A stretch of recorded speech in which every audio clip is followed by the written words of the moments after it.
नमस्कार। Eklavya IAS academy Dehradun में सभी लोगों का स्वागत है।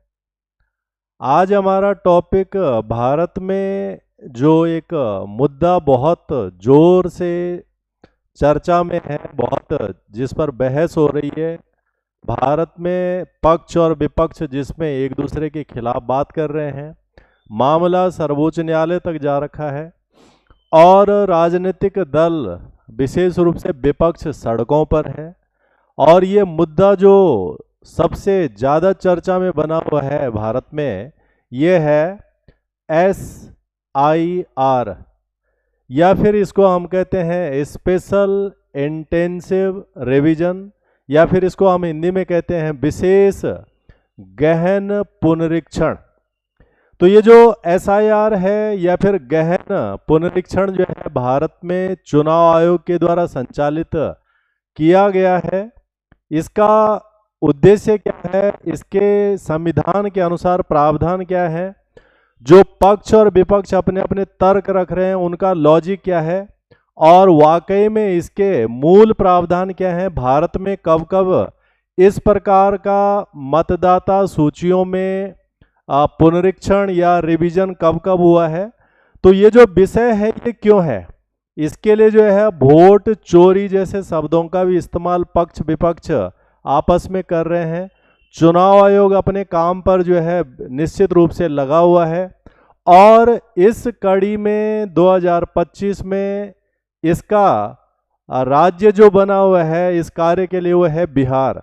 क्योंकि बिहार में नवंबर 2025 में विधानसभा के चुनाव होने हैं और उससे पहले जो भारत का चुनाव आयोग है, इलेक्शन कमीशन है, ये उसकी जिम्मेदारी होती है कि जो मतदाता सूची है, वोटर लिस्ट है, उसमें जो है सही मतदाता उसमें पंजीकृत हों, जो नए मतदाता हैं वो उसके अंदर जोड़े जाएं, जो मतदाता नहीं हैं और कानूनी रूप से जो है भारत के नागरिक नहीं है उनको हटाया जाए।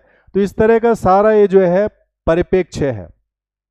तो हम इसमें समझना चाहेंगे कि जो बिहार में ये विशेष गहन पुनरीक्षण या स्पेशल इंटेंसिव रिवीजन चल रहा है, ये है क्या, इसका विषय क्या है, किस में होना है पुनरीक्षण, यानी किस चीज में सुधार होना है जिसके लिए ये बातें हो रही हैं। तो निश्चित रूप से जो पुनरीक्षण यानी रिवीजन है, ये रिवीजन होना है निर्वाचन नामावली। निर्वाचन नामावली, इसके लिए दूसरा शब्द भी लगाते हैं मतदाता सूची, या एक तीसरा शब्द लगता है इसमें निर्वाचक रजिस्टर। तो निर्वाचक रजिस्टर या फिर जो है मतदाता सूची या फिर तीसरा हम कहते हैं निर्वाचन नामावली। ये है क्या, भारत एक लोकतंत्र है जहां पर जनता अपनी सरकारों को चुनती है और इस जनता में मतदाता होते हैं। ये जो मतदाता हैं वो भारत के नागरिक होते हैं या फिर जो है 18 साल से ऊपर के उम्र के जो देश के नागरिक हैं उनका नाम मतदाता सूचियों में होता है, ताकि वो मतदान के दिन अपने मत का प्रयोग करके अपनी सरकार का चुनाव करें। अब इसमें आवश्यक होता है कि इस सूची में मतदाता ही हो, साथ में किसी भी मतदाता का कई जगह पर नाम न हो और दोहराव न हो। तो इसी के लिए जो है ये पुनरीक्षण का विषय आता है। हम यहाँ पर इसको ये जो मतदाता सूची कह रहे हैं ये क्या है, ये एक विशिष्ट निर्वाचन क्षेत्र, कोई भी जो निर्वाचन क्षेत्र होता है जहाँ पर चुनाव संपन्न होना है, तो कोई भी निर्वाचन क्षेत्र के जो समस्त पात्र और पंजीकृत मतदाता होते हैं, पात्र इसका मतलब अपात्र मतदाता नहीं हो सकता, उसमें पात्र और पंजीकृत मतदाताओं का ये एक आधिकारिक सूची होती है, कानूनी सूची, और जिसका उसमें नाम होगा, उस मतदाता सूची में नाम होगा, वो वोट देता है। जैसे जो है जब जो है लोकसभा के चुनाव होते हैं उस दौरान हमारा नाम जो है वोटर लिस्ट में होना आवश्यक होता है। अगर किसी कारणवश से वोटर लिस्ट में नाम नहीं है तो हम वोट नहीं दे सकते हैं, चाहे हम नागरिक ही क्यों नहीं है। इसी प्रकार से जो राज्य में विधानसभा के चुनाव होते हैं उसमें भी जो है हमारा नाम वोटर लिस्ट में होना चाहिए। और तीसरा जो लोकल चुनाव होते हैं पंचायत नगर पालिकाओं के, उसमें भी। तो कहने का तात्पर्य है कि जब तक किसी भी भारतीय नागरिक जो 18 साल से ऊपर का है और कानून के द्वारा उसे अमान्य या अपात्र नहीं माना गया है, उसका जब तक मतदाता सूची में नाम नहीं चढ़ा है, तब तक वो भारत में किसी भी प्रकार के चुनाव में मतदान नहीं कर सकता, अर्थात तो लोकतंत्र को मजबूत बनाने वाले कार्य में शामिल नहीं हो सकता। तो इसी उद्देश्य के लिए मतदाता सूची का प्रावधान सीधा सीधा किया गया है और हमारे संविधान में जो है इसके बारे में पूरी जानकारी है। अब विषय ये आता है कि बिहार ही क्यों चर्चा में है इस समय, बाकी देश में भी तो चुनाव होने हैं। तो बिहार इसलिए चर्चा में है कि बिहार चुनाव नवंबर 2025 में होने हैं और उससे पहले वहां की मतदाता सूची को व्यवस्थित करने की जिम्मेदारी भारत के चुनाव आयोग की है। तो चुनाव आयोग ने पिछले कुछ सालों में जो बदलाव की स्थितियां आई हैं, मतदाताओं की परिवर्तन हुआ है, उस विषय पर कुछ आंकलन है कि पिछले 20 वर्ष में बिहार में या पूरे देश में शहरीकरण बढ़ा है। शहरीकरण के कारण मतदाताओं के नामों में परिवर्तन हुआ है, जो निवास है उसमें जो है चेंज हुआ है। तो कई मतदाताओं का नाम इस तरह से बदलाव की स्थिति में आया है। तो जैसे लोगों के प्रवास हैं, इसमें बदलाव हुआ है, कोई गांव से छोड़ के शहर में आ गया, कोई शहर से किसी दूसरे शहर में चला गया है।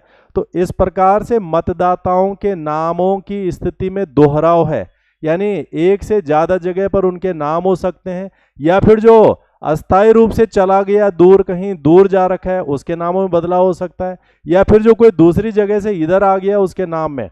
तो इसी को त्रुटि रहित करने के लिए इसमें बदलाव की जरूरत है।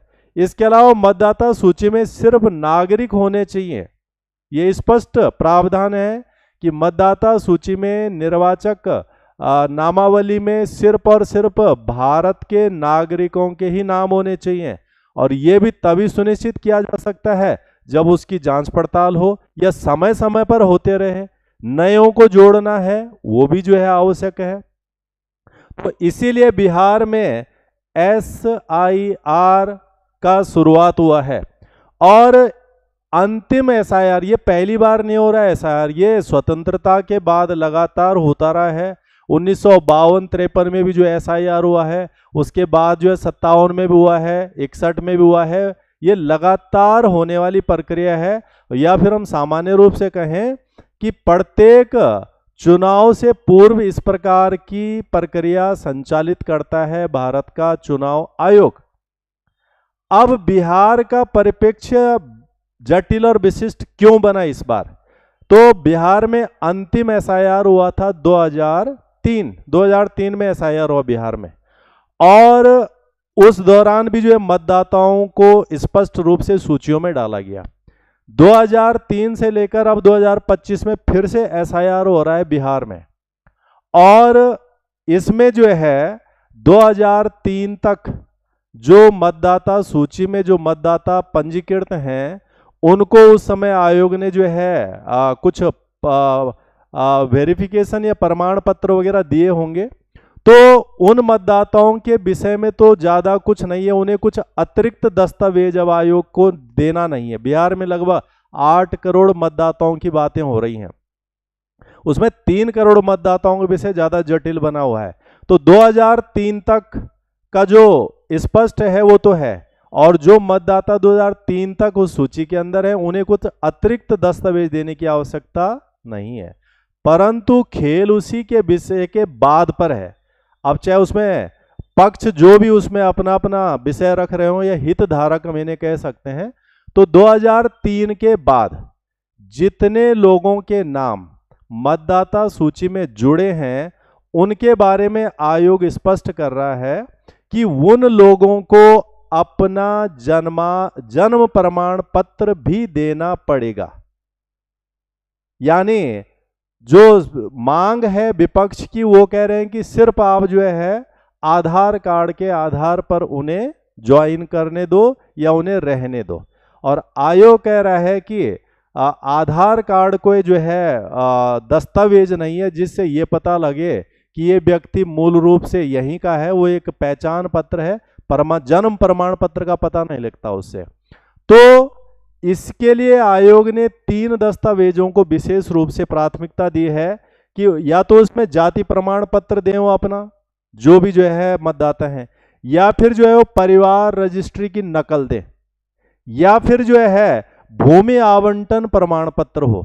इससे किसी व्यक्ति जो 2003 के बाद पंजीकृत हुए हैं उस मतदाता सूची में, उन्हें अपने या अपने पिता या उससे और आगे के व्यक्तियों का जन्म प्रमाण पत्र देना होगा कि ये बिहार में ही हैं, और तब जाके इनको जो है एक नागरिक के रूप में, एक मतदाता के रूप में शामिल किया जाएगा। और झगड़ा इस बात पर है कि आधार कार्ड को इस विषय में लिया जाए, और आयोग इस चीज को पहले नकार चुका है कि आधार कार्ड कोई जो है प्रमाण पत्र नहीं है जन्म का, वो पहचान पत्र है, और इसीलिए जो है ये आधार कार्ड इसमें मान्य नहीं होगा। तो अब झगड़ा इस पर है। इसमें विपक्ष का कहना है कि जो गरीब लोग हैं, वंचित लोग हैं, उनके पास जो है कागज ज़्यादा होते नहीं है, या उनके पास इस तरह के दस्तावेजों की कमी होती है, और इसलिए जो है आधार ही जो है मान लिया जाना चाहिए। जबकि आयोग का कहना है कि इससे जन्म प्रमाण पत्र स्पष्ट नहीं होता है, या जन्म यहाँ हुआ है या यहीं के हैं, ये विषय स्पष्ट नहीं होता है। तो इसीलिए सारा जो है झगड़े की स्थिति बनी हुई है। अब अगर हम इस पे जाएं कि जो मतदाता सूची है या फिर जो वोटर लिस्ट है, इसका प्रयोग हम काहे के लिए करते हैं? मतदान के दौरान जब मतदाता अपना वोट देता है तो चुनाव में जो है निष्पक्ष मतदान हो। निष्पक्ष का मतलब है कि जो है ऐसे मतदाता न हो उसमें जो पक्षपात करके या सिर्फ किसी उद्देश्य के लिए जो है मतदान करें, या किसी विशेष ऑब्जेक्टिव के लिए मतदान करें, बल्कि वो मतदान इसलिए करें कि उन्हें एक स्वच्छ, अच्छी और बेहतर सरकार चुननी है। और ये तभी संभव होगा जब मतदाता सही हो, अपात्र न हो, फर्जी न हो, और उसी के लिए जो है मतदाता सूची बार बार क्या होती है? बनानी पड़ती है। इस मतदाता सूची को बनाएगा कौन? सरकार बनाएगी, आयोग बनाएगा, या कोई और? तो भारतीय संविधान के प्रावधानों के अंतर्गत मतदाता सूची बनाने की एकमात्र पावर है चुनाव आयोग के पास। और चुनाव आयोग ये जो मतदाता सूची बनाता है, ये भारत में एक कानून है, जन प्रतिनिधित्व अधिनियम 1950। तो पीपुल्स रिप्रेजेंटेशन एक्ट है ये 1950 का, 1951 में लागू हुआ। इसके अंतर्गत जो है मतदाता सूची तैयार करने की एकमात्र जिम्मेदारी भारत के चुनाव आयोग की है, और ये कोई दूसरा नहीं करेगा। और चुनाव आयोग के पास ये विशेष अधिकार भी रहते हैं कि वो सही और पात्र लोगों को ही मतदाता सूची में शामिल करे, अपात्रों को या फर्जी लोगों को न करे। अब जो यहाँ पर जो एसआईआर के समर्थक हैं, उनका मानना यह है कि बिहार में ऐसे बहुत सारे मतदाता हैं जो दूसरी जगहों से आए हैं, इवन जो है नेपाल से आए हैं, दूसरे देशों से आ रखे हैं, जैसे बांग्लादेश से बोले जाते हैं, भूटान से बोले जाते हैं, नेपाल से, इन तमाम जगहों से आकर के लोग वहाँ बसे हैं, और उन्होंने कुछ दस्तावेज तो बना लिए, जैसे आधार कार्ड बना लिया, राशन कार्ड बना लिया, परंतु उनके पास जन्म प्रमाण पत्र के स्पष्ट प्रमाण नहीं है, जिससे हम उनको जो है एक मतदाता के रूप में सीधा स्वीकार नहीं कर सकते। तो मतदाता सूची का विषय निश्चित रूप से पारदर्शी, स्वच्छंद और अच्छा माहौल बनाना है चुनाव के दौरान। मतदाता सूची के अंतर्गत ये भी प्रावधान है कि गैर नागरिक शामिल नहीं होगा मतदाता सूची में, और ये जन प्रतिनिधित्व अधिनियम की धारा 16 में ये प्रावधान है कि गैर नागरिक इसमें शामिल नहीं हो सकता है, या गैर नागरिक को जो मतदाता सूची में शामिल नहीं किया जाना चाहिए। तो कानून ये भी है कि गैर नागरिक को शामिल नहीं करना है। और उसकी नागरिकता को कैसे निर्धारित करें, उसके लिए जन्म प्रमाण पत्र के जो प्रावधान आयोग कह रहा है वो देने होंगे। और अगर भारत के ही सभी लोग हैं तो उनके पास ये चीज़ें कुछ ना कुछ होंगी। उसके अलावा ये भी प्रावधान है कि 18 वर्ष, भारत में आज जो वोट देने की उम्र है वो 18 वर्ष से ऊपर है। इससे पहले वोट देने की आयु 21 वर्ष थी, परंतु 1989 में संविधान में संशोधन किया गया और उस संशोधन करने के बाद 21 वर्ष से उम्र घटा करके 18 कर दी गई। तो 18 वर्ष से, क्योंकि हर वर्ष नव युवक आते हैं, नए लोग जो है वोटर के लिए एलिजिबल हो जाते हैं, तो उनको भी इसमें शामिल किया जाता है। और इसमें ये प्रावधान भी है कि मतदाता कौन कहाँ का है, तो ये इसमें प्रावधान है। धारा 19 है जनप्रतिनिधित्व अधिनियम की, वो ये कहती है कि उस व्यक्ति को सामान्यतः उस जगह का निवासी होना चाहिए जहां पर उसे मतदाता के रूप में पंजीकृत करना है। तो निवास इसमें एक विषय है। और निवास में जो है अस्थायी निवास भी सामान्यतः चल जाता है। इसी के कारण जो है हम लोग किसी भी राज्य के हैं, हम किसी भी राज्य में आ रहे हैं, किसी भी जगह पर हैं और वहाँ पर रह रहे हैं लंबे समय तक, तो हम वहाँ पर अपना नामांकन करवा लेते हैं। परंतु इस पर भी जो है अलग अलग तरह का जो है विषय है। तो बिहार में जो ये गहन पुनरीक्षण प्रक्रिया चल रही, जिसको हम SIR कह रहे हैं, ये एक केंद्रित, समयबद्ध और घर घर जाकर मतदाता का सत्यापन करने की एक प्रक्रिया है। इस प्रक्रिया में हम देखते हैं जो प्रमुख चुनाव हैं उससे पहले हर बार जो है चुनाव आयोग को जो है ये करना होता है। और अगर हम ये देखें कि इसमें जो है जो ये सत्यापन की प्रक्रिया है, इसमें कई बार ऐसा भी हो जाता है कि बहुत सारे लोगों की मृत्यु होती जा रही है, तो जो लोग मर रहे हैं उनका नाम मतदाता सूची में से हटाना होगा। दूसरा, जो नए लोग आ रहे हैं 18 साल के जो हो रहे हैं उन्हें उसमें जोड़ना होगा। जिन लोगों ने जो है अपना निवास स्थान परिवर्तित कर दिया है, दूसरी जगह पे चले गए हैं, उनको भी हटाना होगा। और जिनका नाम एक से ज़्यादा जगहों पर जो है शामिल हो रखा है, उनका नाम हटा करके किसी एक ही जगह पर सुनिश्चित करना होगा। तो इन चीज़ों के लिए जो है ये SIR जो है चलता रहता है। आयोग के पास इन तमाम चीज़ों को करने की शक्ति है, क्योंकि सर्वोच्च न्यायालय में, सुप्रीम कोर्ट में याचिकाएं दायर हुई थी और उन याचिकाओं में जो है ये कहा गया था कि चुनाव आयोग को ऐसा अधिकार नहीं है, जिसे न्यायालय ने रिजेक्ट करा है कि आयोग के पास ये शक्ति है। और पहले भी एक केस ऐसा गया था। तो जन प्रतिनिधित्व अधिनियम 1950 की धारा 21 आयोग को मतदाता सूची तैयार करने और उसे संशोधित करने का अधिकार देती है। तो इसका मतलब ये हो कि भारत के चुनाव आयोग के पास ये शक्ति है। उसके अलावा जो हमारा पूरा चुनाव आयोग होता है उसके बारे में संविधान में अनुच्छेद 324 से 329 के बीच में प्रावधान किए गए हैं। और अनुच्छेद 324 फिर से चुनाव आयोग को यह अधिकार देता है कि जो है वो मतदाता सूची तैयार करे और चुनाव कराने से पहले वो मतदाता सूचियों को पर्यवेक्षण करे और उसमें जो है जो आवश्यक कदम हो उसके हिसाब से सुधार करे। इसके अलावा जैसे मतदाता सूची में नामिल शाम करने के लिए और उसमें बदलाव करने के लिए चुनाव आयोग के पास शक्तियां हैं, ऐसे मतदाताओं के पास भी शक्तियां हैं। और अनुच्छेद 326 में वयस्क मताधिकार एडल्ट फ्रेंचाइज का प्रावधान है। इसका मतलब जो 18 साल से ऊपर हो गया हो वो मतदाता सूची में शामिल होने का अधिकार रखता है और मतदान का भी अधिकार रखता है, बशर्ते वो भारत का नागरिक है और कानून के द्वारा उसे अपात्र नहीं किया गया। जैसे किसी को सजा हो जाती है, भ्रष्टाचार के कानूनों के अंदर किसी को सजा हो जाती है, तो ऐसे लोगों को जो है मतदाता सूची से बाहर किया जा सकता है। तो ये दोनों हैं। अब इन दोनों शक्तियों का जो तालमेल है वो आवश्यक रूप से सामंजस्य के साथ होना चाहिए, तभी जाके ये दोनों की स्थितियां स्पष्ट हो सकती हैं। अगर हम इन अधिकारों के परिप्रेक्ष्य में कोई न्यायिक स्थिति देखें कि क्या कोई आंकलन इससे पहले हुआ है, तो यह आंकलन हुआ है, तो हम न्यायिक स्थिति, कानूनी स्थिति क्या है।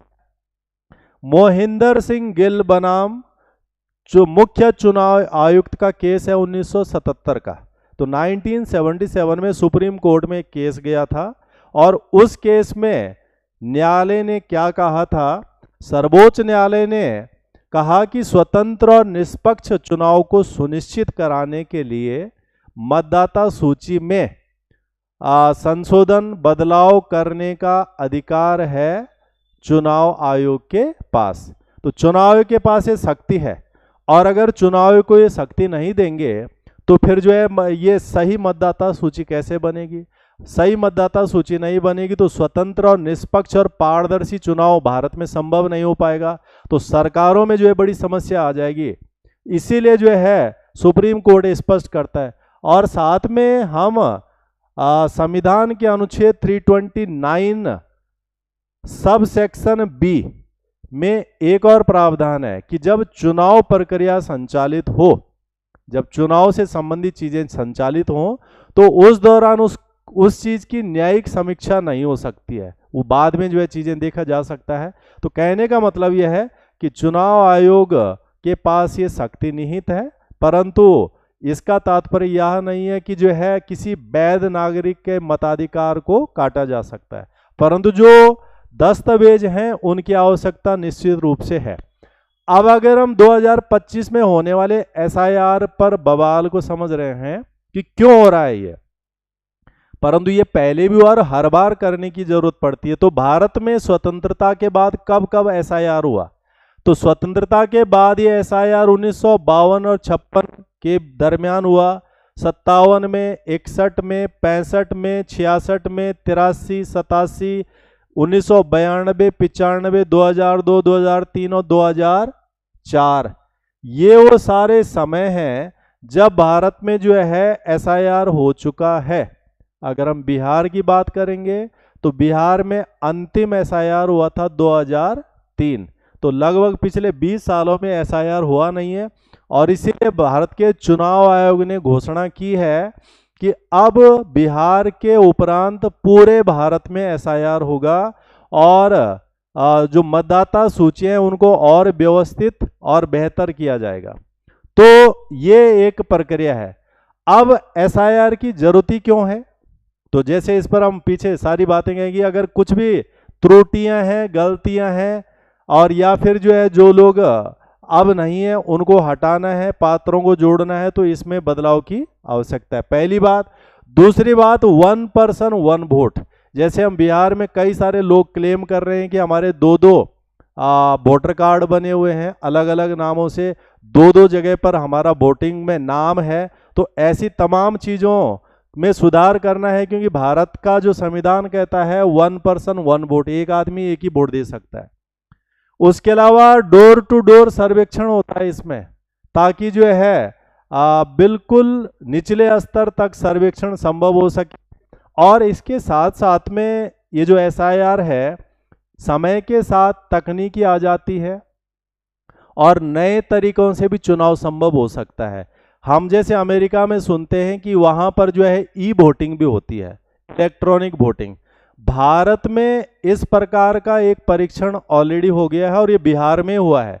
तो बिहार में अभी जो है नगर पालिका चुनाव है बिहार में, और बिहार भारत का पहला राज्य बना है जहां पर ई वोटिंग यानी मोबाइल के थ्रू ई वोटिंग, तो वहां पर एक ऐप बनाया गया था ई सेक बार, यानी state election commission of Bihar.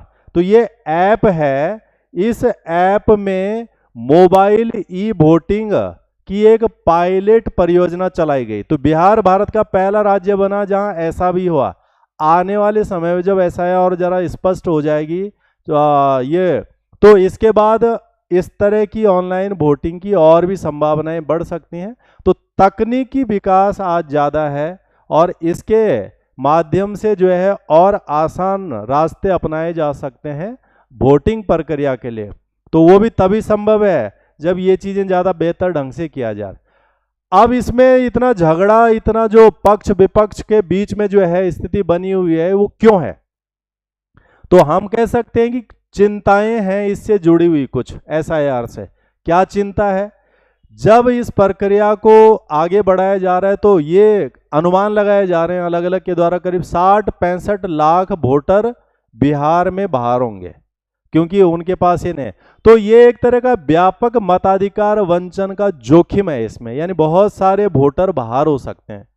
हालांकि कानूनी प्रावधान ये कहता है कि पात्र व्यक्ति को ही वोटर होना चाहिए, परंतु अपात्र को बाहर होना चाहिए। परंतु ये भी है कि एक पात्र व्यक्ति बाहर नहीं होना चाहिए और एक अपात्र भी जो है भीतर नहीं होना चाहिए। तो इसके लिए निश्चित रूप से एक समयबद्ध, व्यवस्थित और विस्तृत भारतीय परिप्रेक्ष्य के हिसाब से आंकलन की आवश्यकता है। तो ये एक तो इसमें एक चिंता है। दूसरा जो है इस बार जो है पहचान पत्र, यानी जो पहचान पत्र उसके साथ साथ में जन्म प्रमाण पत्र बिहार के परिप्रेक्ष्य में जो है मांगा गया, तो वो एक विषय है। प्रवासी श्रमिकों पर इससे प्रभाव पड़ेगा। प्रवासी श्रमिक जो है किसी समय विशेष में चले जाते हैं, फिर वापस आ जाते हैं या दूसरी जगहों पर काम के लिए जा रखे हैं और अस्थायी रूप से अभी वहां पर नहीं है, तो ऐसे तमाम लोगों के वोट मतदाता सूची से हट सकते हैं। तो वो भी जो है एक चिंता है। और एक अप्रत्यक्ष जो बोला नहीं जा रहा है उसमें यह है कि नागरिकों के गुप्त राष्ट्रीय रजिस्टर, जो एनआरसी हम पीछे पढ़ रहे हैं, जिसपे बहुत बवाल हुआ था 2019 में, एनआरसी, जिसमें जो है ये डर हो सकता है बहुत सारे लोगों को कि हमारा जो पीछे का रिकॉर्ड है वो इसके द्वारा जो है फिर से जांचा परखा तो नहीं जा रहा है, तो वो भी एक विरोध का विषय हो सकता है। तो पृष्ठभूमि बिहार में लगभग 2.93 यानी लगभग 3 करोड़ मतदाता इस तरह के पुनरीक्षण के अंदर आ रहे हैं। और ये 3 करोड़ मतदाताओं का अगर पुनरीक्षण होता है तो उन्हें ये चीजें दिखानी पड़ेंगी। साथ में यह है कि 1987 के बाद मतदाताओं को अपने माता पिता के जन्म तिथि और अस्थायी प्रमाण पत्र वाले दस्तावेज प्रस्तुत करने होंगे इस विषय के साथ साथ में। तो ये एक विषय है जिसके कारण ये पूरा एसआईआर जो है चर्चा में आ रखा है। तो कुल मिलाकर हम निष्कर्ष पर अगर आए तो भारत एक लोकतांत्रिक देश है। लोकतांत्रिक देश में लोकतांत्रिक सरकारें चुनी जाती हैं। सरकारों को चुनने के लिए मतदाता होते हैं और मतदाता निश्चित रूप से नागरिक ही होने चाहिए। गैर नागरिक किसी देश की सरकार को चुनने का अधिकार नहीं रखते हैं। तो इसलिए जो है ये एसआईआर स्पेशल इंटेंसिव रिवीजन होते रहना चाहिए। पात्र मतदाताओं को उसमें शामिल किया जाना चाहिए, अपात्रों को बाहर किया जाना चाहिए। परंतु जो अन्य समस्याएं हैं उनको भी जो है इसमें गौर करते हुए सुधार की प्रक्रिया आगे बढ़ती रहनी चाहिए। समय सीमा दी जा सकती है। हालांकि सर्वोच्च न्यायालय ने इलेक्शन कमीशन को एक तरह से निर्देश दिया है कि वो एसआईआर कंटिन्यूस करने की उन्हें अनुमति देते हैं। साथ में ये भी देखेंगे कि बहुत ज़्यादा मतदाता जो है मतदाता सूची से बाहर न किए जाए। परंतु इलेक्शन कमीशन में निश्चित रूप से ये है कि वो जो है अपात्रों को जो है किसी के कारण जो है पात्र सूची में शामिल नहीं कर सकता है। तो कुल मिला के कानून के द्वारा ही सब कुछ होना चाहिए और सुधार की प्रक्रिया संचालित रहनी चाहिए और ये पूरे भारत में भी होती है। जैसे अभी हमने देखा कि अमेरिका से बहुत सारे भारतीयों को डिपोर्ट किया गया जो वहाँ पर गैर कानूनी ढंग से रह रहे थे।